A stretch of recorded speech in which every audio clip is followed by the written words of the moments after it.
Finalmente você vai descobrir o segredo por trás do conto introdutório de Tordesilhas, Oceano Desconhecido. Eu acho que se eu não trouxesse isso, cara, o Alan ia me bater. Eu sou Luiz Cláudio Gonçalves e você está no Universo Simulado, porque a realidade não é o suficiente. Vamos nessa! Em 2020, o Universo Simulado arrebentou lançando esse livro aqui, ó.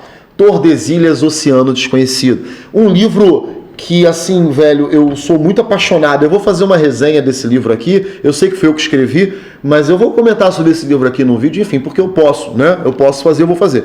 E aí eu vou trazer aqui pra gente poder debater sobre ele. Ele foi entregue, o financiamento coletivo foi em 2020, no finalzinho de 2020. Nós já entregamos pra galera em janeiro, se eu não me engano, de 2021, e foi um sucesso, foi mó barato, me diverti pra caramba, o pessoal tá gostando, eu fico muito feliz. Só o que talvez você não saiba é que esse livro, né, esse livro vem com um conto inicial que eu escrevi, que tem 1, 2, 3, 4, 5 páginas, que é uma carta da pirata Evangeline, do primeiro Tordesilhas, Sabres e Caravelas, para o pai dela, né? Uma carta dela para o pai. Aí tem toda uma história, uma aventura, né? Sobre um cara que vai ser morto, e aí os piratas salvam, e eu não vou entrar em detalhes não para não estragar a surpresa. Contudo, havia mais do que um conto aqui. Esse conto, na verdade, ele era uma charada. Essa carta da pirata Evangeline era uma charada que ela estava mandando para o pai dela. Ela estava mandando para o pai dela, e qual era o lance aqui? Ela estava dizendo para o pai: pai, existe um artefato muito perigoso que, se a igreja encontrar, pode ser o fim do mundo. É basicamente isso. Só que para que a igreja não pegasse, a pirata transformou isso em uma carta para o pai. A carta que você, leitor, vai ler normalmente aqui como se fosse esse conto.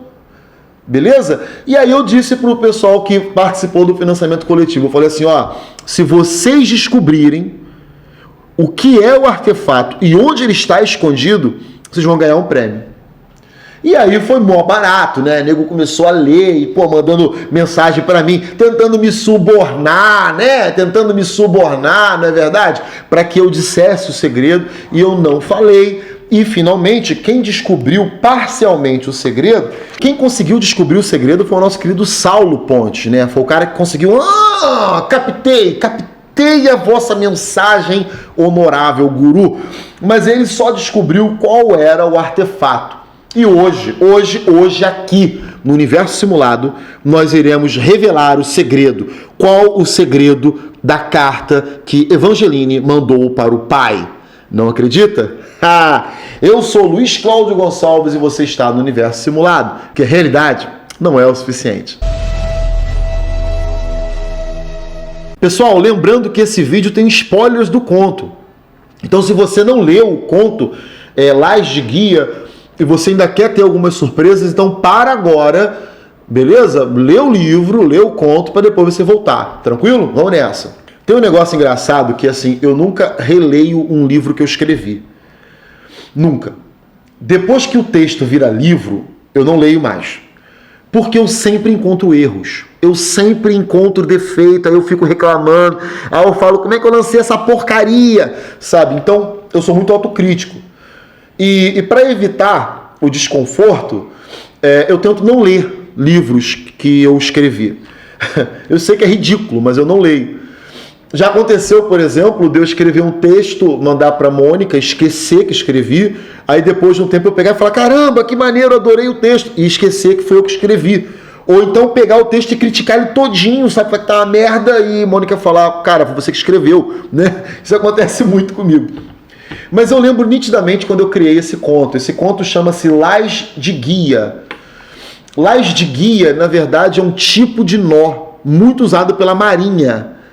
E o título dessa história já diz um pouco do segredo que Evangeline quis trazer através do seu texto.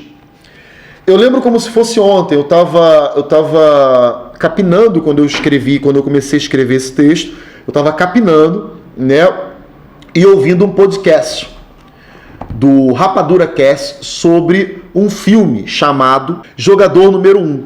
A grande sacação é que o autor do livro, ele tinha colocado uma charada no livro. E quem descobrisse ganharia um DeLorean.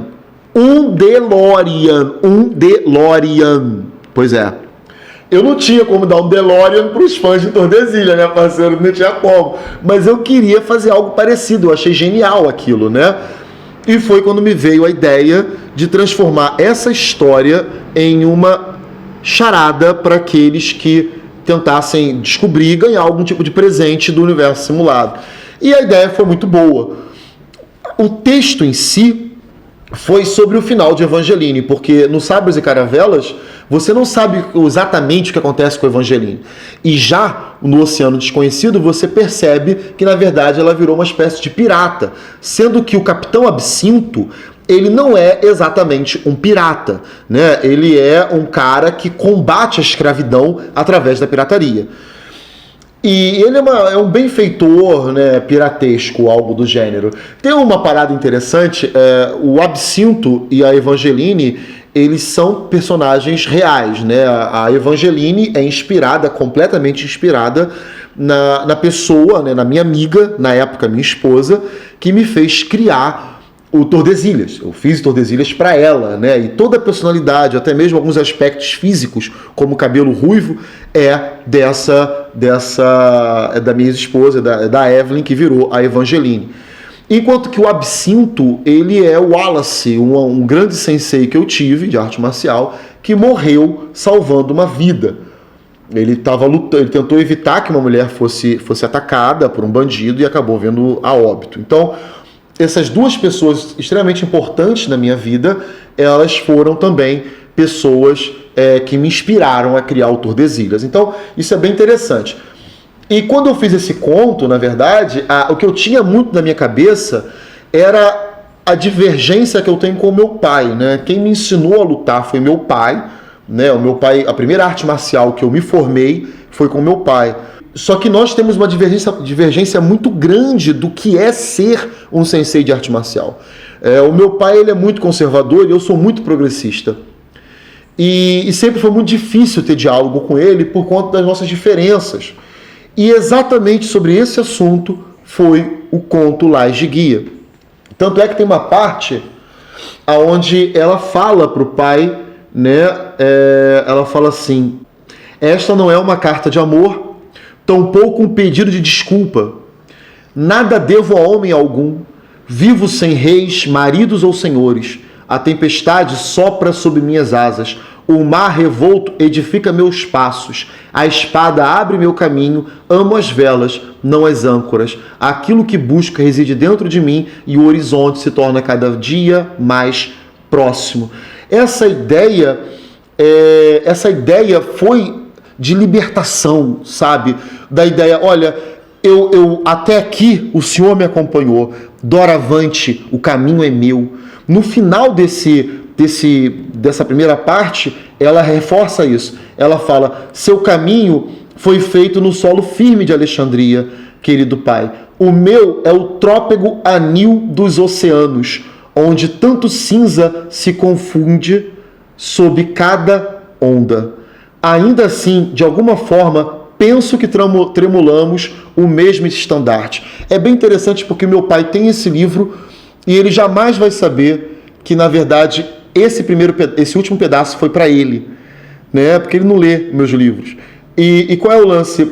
É dito o seguinte: olha, o seu caminho foi feito na terra firme de Alexandria.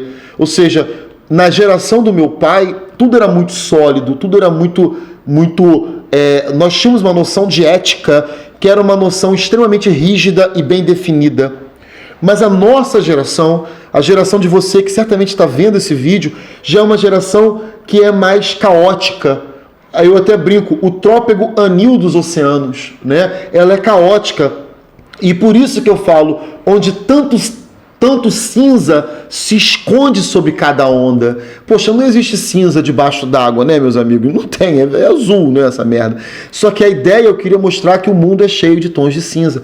E aí ela termina dizendo: ainda assim, de alguma forma, penso que tremulamos o mesmo estandarte. Ou seja, apesar de eu e meu pai termos diferenças ideológicas significativas, de certa forma, eu acredito que os dois, ele em seu conservadorismo e eu no meu progressismo, lutamos pela mesma causa. O bem do ser humano, a evolução do ser humano através da arte marcial, através da educação, enfim. Esse conto foi, acima de tudo, uma tentativa minha de explicar para alguém que nunca vai ler, porque nunca lê meus livros, que apesar da gente ter diferenças ideológicas, nós temos o mesmo sentimento de melhorar as pessoas, de cuidar das pessoas. Não deveríamos estar brigando, na verdade, mas eu aposto que você tem um problema parecido. Além disso, como tudo que reflete Tordesilhas, sempre, desde o Sabres e Caravelas, do primeiro Sabres e Caravelas, que Tordesilhas trabalha a ideia de vai pra frente, luta, segue, ao mesmo tempo que tem um viés muito feminista. Né? Apesar de ser homem, eu sei que eu não tenho lugar de fala, mas eu sempre tentei transformar o Tordesilhas no mais progressista possível, o que envolve também lutar pelos direitos da mulher. E eu acho que lutar pelo direito da mulher não é algo que cabe apenas ao feminismo, mas a todo mundo que é ser humano. Então, se você não é um cachorro, se você não é um pato, você tem que lutar pelos direitos da mulher, ok? Eu sei que nós não temos lugar de fala para entender o sofrimento das mulheres, mas nós podemos juntar nas fileiras e lutar por elas, sim, né? E é essa a ideia por trás de praticamente tudo aquilo que nós escrevemos aqui no Universo Simulado. Continuando. Pô, Luiz, tá, você falou aí do teu pai, falou aí de livro, de conto, falou um monte de batatada, mas eu quero saber do segredo. Eu quero saber do segredo de Tordesilhas. Eu quero saber por que eu perdi meu tempo tentando entender esta bosta. Eu quero saber qual é o artefato que Evangeline está avisando pro pai e qual é o lugar onde essa bosta está escondida. Eu vou te falar agora, aqui, sem mais delonga, porque eu já enrolei pra caramba, galera. Vou falar agora, presta atenção. A Evangeline, ela te diz o que está acontecendo no segundo parágrafo do conto, onde ela fala: gosto de lembrar das tardes que passamos juntos. Essa frase é uma brincadeira que eu fiz com uma música do Legião Urbana. Lembro das tardes que passamos juntos, não é sempre, mas eu sei, né? E me lembrava o tempo que eu treinava com meu pai antes de a gente brigar tanto. E aí dizia: domando a espada, novamente meu treinamento, domando a espada, recitando encantamentos, organizando palavras para formar enigmas e traçando o caminho dos laços. Repara que ela associou enigma a laço. Ela não associou a espada e nem a encantamento. Ela falou dos laços. E aí ela enfatiza: todo nó é uma charada aonde o início importa menos que o final. Foram essas as suas palavras enquanto me ensinava o lás de guia, principal nó dos marinheiros. Eu estava fascinada pela maneira com que os chicotes do cabo se organizavam ao final de cada nó, formando um verdadeiro emaranhado de caminhos impossíveis. E assim fizemos nosso código, uma pista escondida no final de cada laço. Pessoal, estava na cara que todo parágrafo que apresentasse um laço ou um tipo de nó, ou algum tipo de amarra, ele teria no final um código de Evangeline. Pois bem, as palavras, eu separei aqui, as palavras estão no texto, é só você procurar. Veja bem, no primeiro está assim, ó, tudo escoa para o mar, no primeiro parágrafo da primeira parte do conto, tudo escoa para o mar. Nesse daí aparece um laço, ele fala o laço fino, em algum lugar aqui diz, laço fino. Aqui, achei. Enquanto os olhos buscavam o laço fino que eu aguardava no alto do palanque.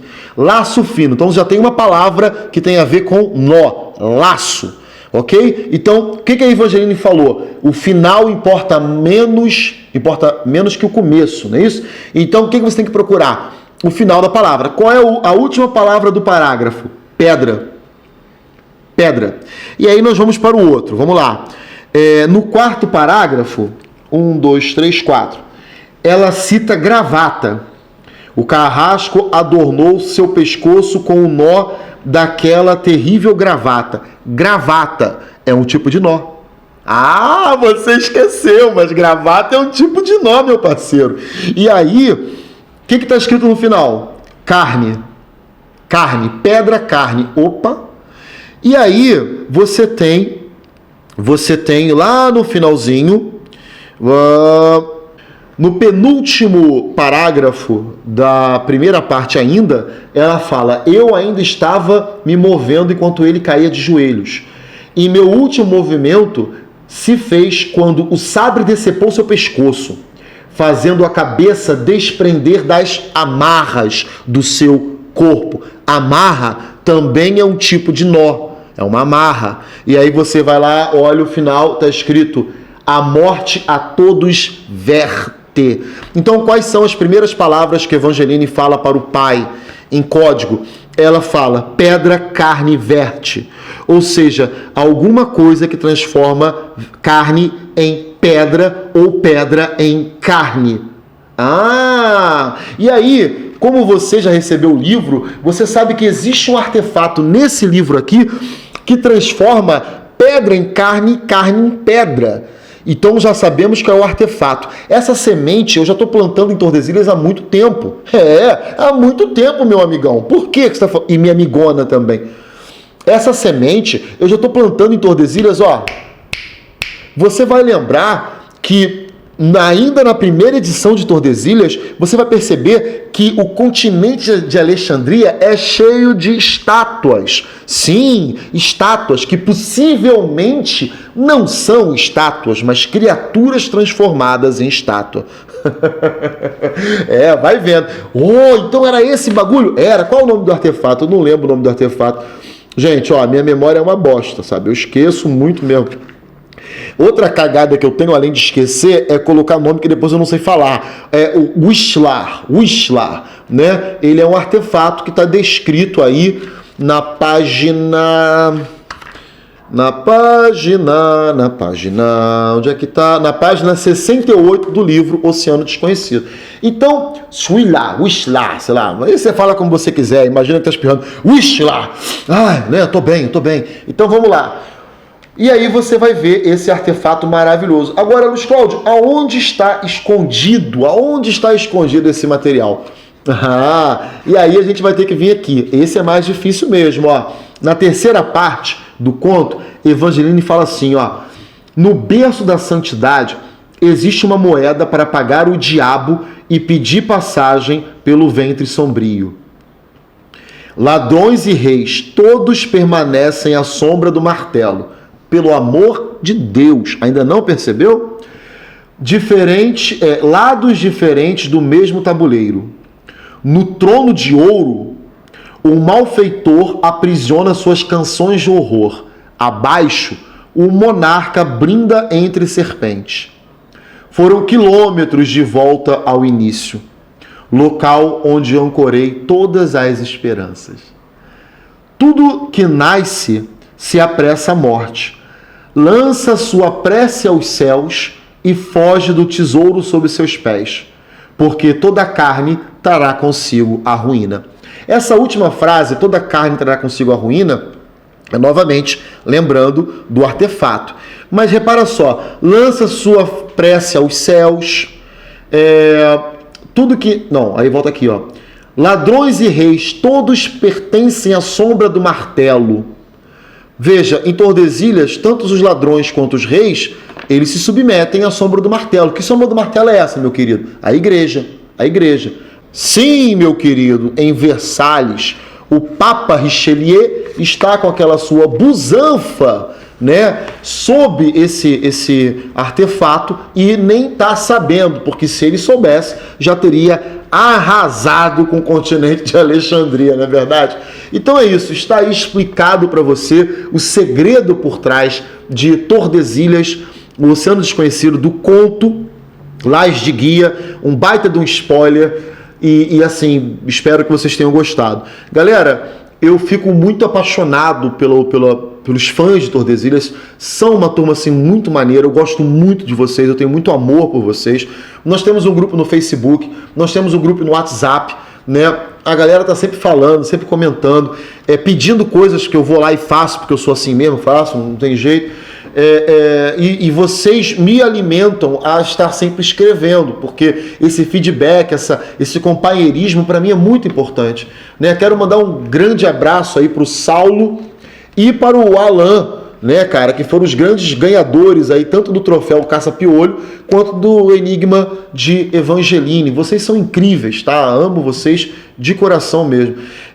Bom, gente, é isso. Por hoje é só. Muito obrigado pela atenção, espero que tenham gostado do vídeo. Se você não tem o Tordesilhas Oceano Desconhecido, procura a gente aqui, ó, pelo esse número que tá aqui na descrição. Beleza? É o nosso universo Zap. Você fala direto comigo, sem problema nenhum. O universo simulado é assim, ele é teu amigo. Nós não estamos acima de você, eu estou do teu lado. Eu estou olhando para você, horizontal, beleza? Entre em contato que a gente passa o livro para você, a gente conversa com você, a gente ouve tua sugestão, vamos ouvir sua crítica, beleza? E é isso. Muito obrigado pela atenção. Paz, crescimento e força.